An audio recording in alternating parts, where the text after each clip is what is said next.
Terima kasih pemirsa, Anda masih bersama kami dalam iNews Papua.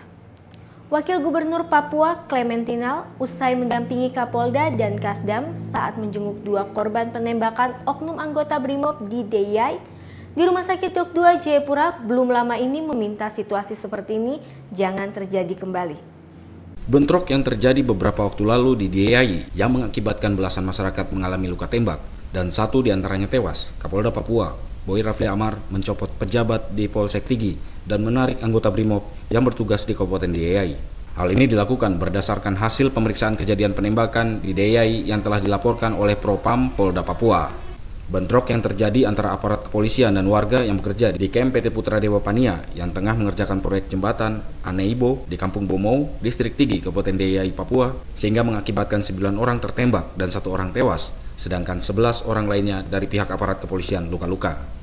2 korban luka tembak di bagian kaki dan punggung atas nama Yohanes Pakage dan Derianus Pikei yang telah dievakuasi ke Rumah Sakit Dok 2 Jayapura. Saat ini masih mendapatkan perawatan intensif. Tim dokter tulang, Dr. Moti menjelaskan korban luka tembak di bagian punggung akan segera dilakukan operasi, mengingat banyak bagian tubuh yang terkena timah panas. Yohanes Pigai, yang mana Yohanes Pigai ini? Bukan Yohanes Pigai. Itu Yohanes Pakage. Pakage, maaf. Pakage di lutut.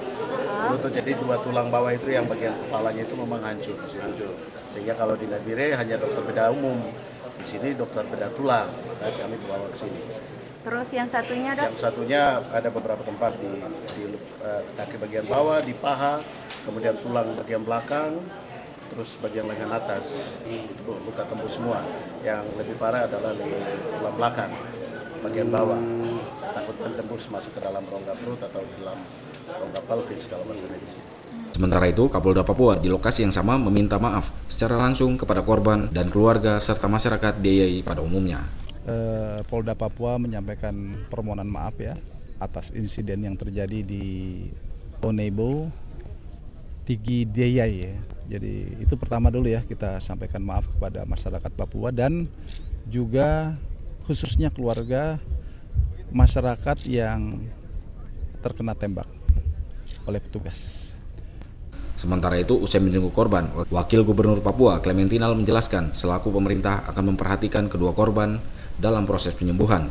Sedangkan untuk permintaan masyarakat tentang penarikan terhadap satuan pengamanan di DIY, Wagub meminta semua pihak melihat persoalan ini secara arif, di mana harus dilakukan pertemuan bersama antara Kapolda, Panglima, dan masyarakat setempat guna mencari solusinya. Kalau bisa sampai selama ini jangan ada lagi situasi seperti ini. Kalau itu kan lebih teknis, harusnya ke atas. Tapi ini kan kita harus arif juga ya melihat situasi ini. BRIMOB dalam konteks yang luas itu beda dengan BRIMOB dalam kasus ini. Dalam kunjungannya tersebut, Kapolda dan Wakil Gubernur Papua didampingi Kasdam 17 Cendrawasih, Brigjen TNI Herman Asaribab, Kabid Humas Polda Papua, Kombes Pol AM Kamal, Dir Intel Kombes Pol Wagio Raharjo, dan Kabid Dokes Polda Papua, Kombes Pol Dr. Ramon Amimam. Herawati Sardi, iNews TV Jayapura memberitakan. Minta maaf ya.